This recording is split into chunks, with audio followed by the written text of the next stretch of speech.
નમસ્કાર, શો ટાઈમમાં આપનું સ્વાગત છે. ભાવનગર મહાનગરપાલિકાની ચૂંટણી માટે રવિવારે મતદાન થયા બાદ આજે સરકારી ઇજનેરી કોલેજ ખાતે મતગણતરી હાથ ધરવામાં આવી હતી.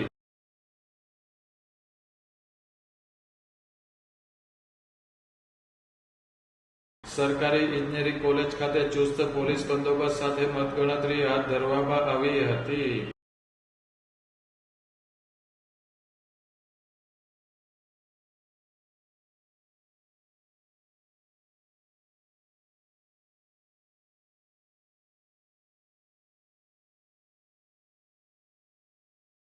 સૌપ્રથમ પોસ્ટલ બેલેટ મતની ગણતરી હાથ ધરવામાં આવી હતી. ત્યારબાદ ઈવીએમમાં પડેલા મતની ગણતરી હાથ ધરવામાં આવી હતી.